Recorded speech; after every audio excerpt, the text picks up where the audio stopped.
Hola chicos, ¿qué tal? Bienvenidos. Bueno, vamos a recordar un poquito el tema del que estábamos hablando. En este caso, los criterios de divisibilidad.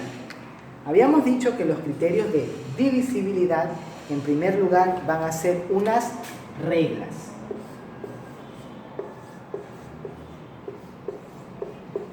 ¿Sí?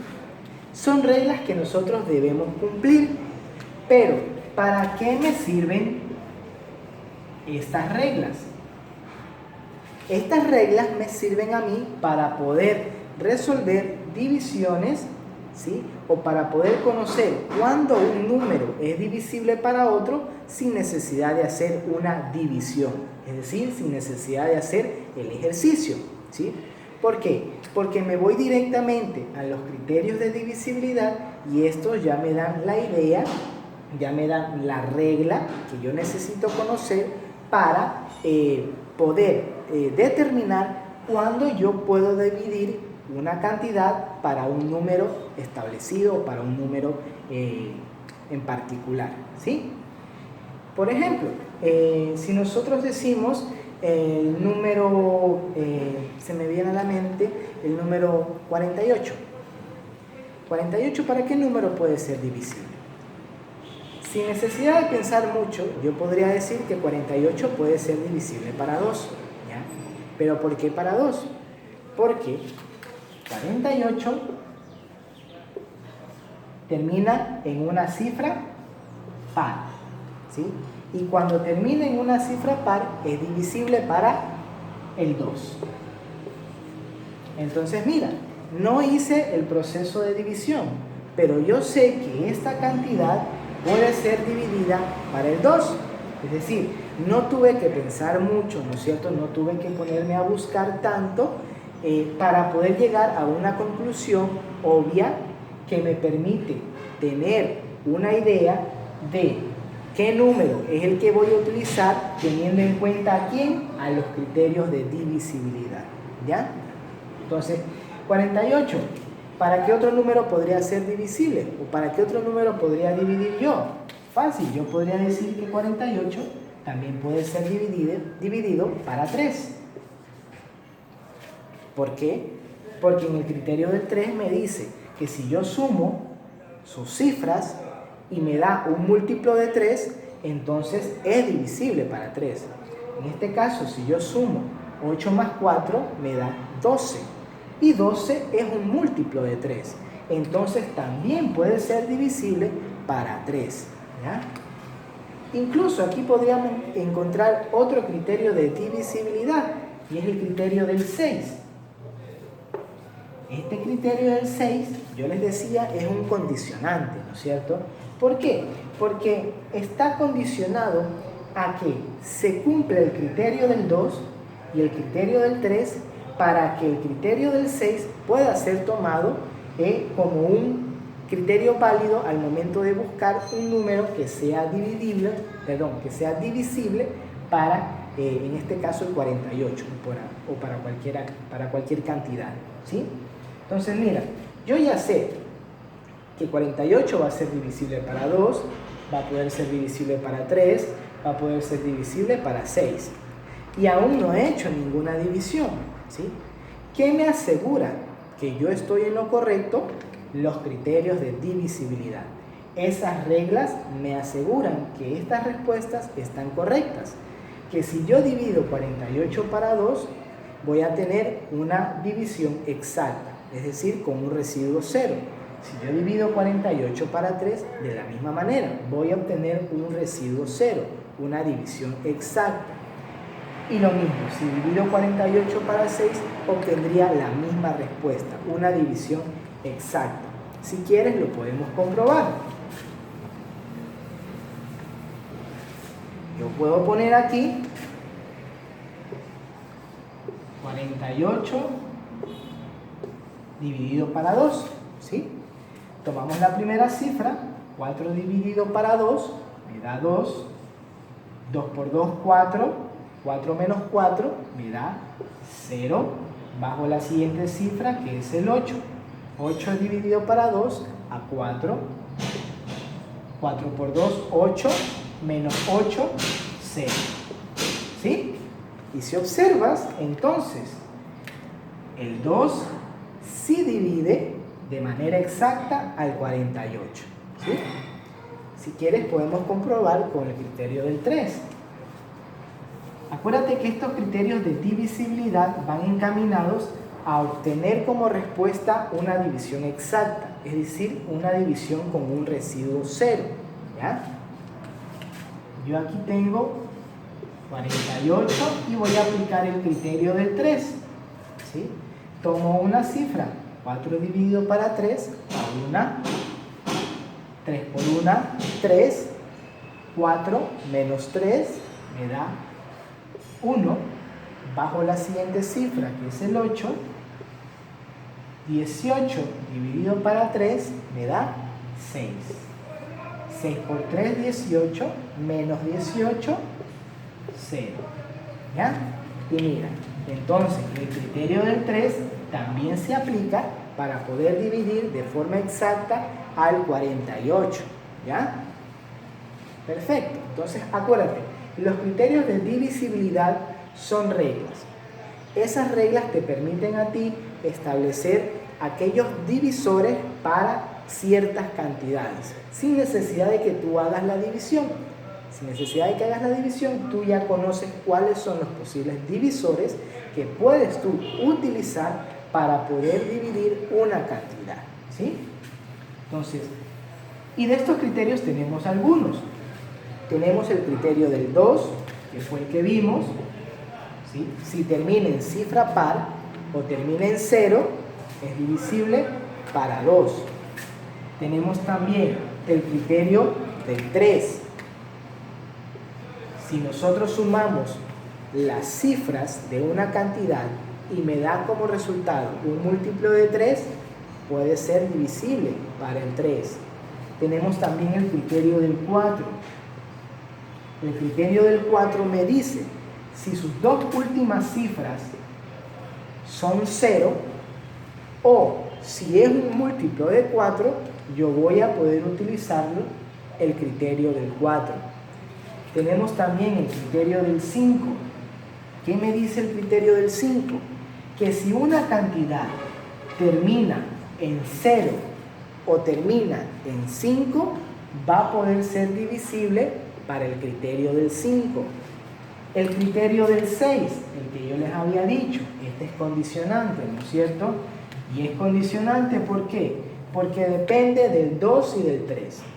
Si en una cantidad X vemos que es divisible para 2 y es divisible para 3, no necesitamos que pensar mucho, sino que directamente vamos a saber que también será divisible para 6, sin necesidad de pensar mucho, ¿sí? Porque está condicionado a estos dos criterios. ¿Qué otro criterio tenemos? Tenemos el criterio del, vamos a ponerlo aquí, el criterio del 9. El criterio del 9 se parece mucho al criterio del 3. ¿En qué sentido? En que si tú quieres saber si una cantidad es divisible para 9, lo que tienes que hacer es sumar sus cifras y darte cuenta, si la sumatoria de sus cifras te da un múltiplo del 9, entonces puede ser divisible para el 9. Podemos hacer un ejemplo, como para explicar mejor el criterio del 9. Pongamos un ejemplo. Yo voy a poner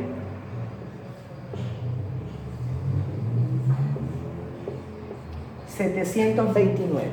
¿Cómo yo sé si 729 es divisible para 9? Aplico la misma lógica que hago para identificar el criterio del 3.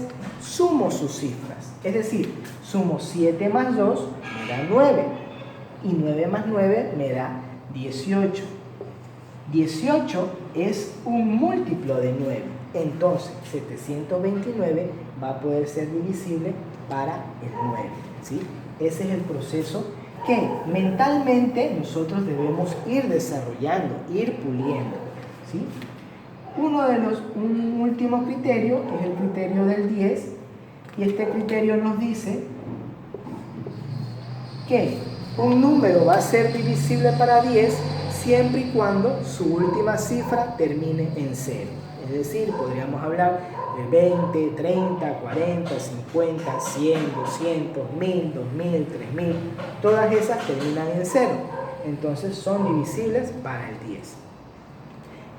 ¿Qué es lo importante en esta parte de los criterios de divisibilidad? Lo importante es que te los aprendas, ¿ya? Que te aprendas estas reglas. Estas reglas son importantes. Te decía que también son importantes. ¿Por qué? Porque, por ejemplo, en la simplificación de fracciones te ayudan mucho. En la simplificación de fracciones, utilizar estos criterios son de mucha ayuda, ¿sí? Si tú tienes, por ejemplo, una fracción como esta,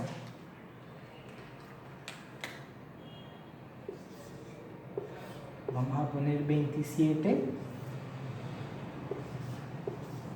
sobre 12, y quieres simplificarlo, y acuérdate que la simplificación es una división también. Entonces tú tendrías que ponerte a pensar qué número divide al 27 y al 12. Y yo te podría decir que, por ejemplo, aquí en el 12 yo puedo aplicar el criterio del 2. ¿Por qué? Porque termina en cifra par. Pero aquí en el 12 yo también puedo aplicar el criterio del 3. ¿Por qué? Porque si sumo 2 más 1 me da 3. 3 es múltiplo de 3. Acá arriba en el numerador, 27. ¿Cuál es el criterio que puedo aplicar? El criterio del 3. Si sumo 7 más 2 me da 9. 9 es un múltiplo de 3. También podría aplicar el criterio del 9, porque 7 más 2 es 9 y 9 es múltiplo de 9. En fin, puedes tener una variedad de criterios, pero recuerda que en la simplificación de fracciones debes utilizar un único número que sea divisible para el numerador y para el denominador. En ese caso, ¿cuál es el número? 3. 3 es el número que es divisible tanto para el numerador como para el denominador. Y fácil, tú simplemente simplificas, ¿no es cierto? Y vas a sacar tercera y dices que esto es 4, y sacas tercera y dices que esto es 9, y obtienes un resultado, ¿ya? Entonces, así de fácil y así de sencillo es, en este caso, simplificar fracciones con el uso de los criterios de divisibilidad. Otro tema que habíamos revisado habían sido los números primos y compuestos. Esto también es bastante sencillo y va de la mano con los criterios de divisibilidad. Acuérdate que los números primos van a ser, es aquel conjunto de números que está formado únicamente por dos divisores. ¿Cuáles son esos divisores? Es el número 1, ¿sí? Y es el mismo número, ¿sí? Este grupo de los números primos está formado únicamente por estos dos divisores, el número 1 y el mismo número primo. ¿A qué nos referimos? Si por ejemplo yo digo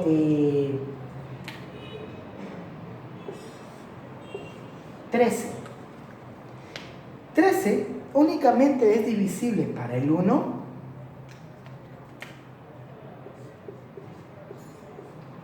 y únicamente es divisible para sí mismo, es decir, para 13.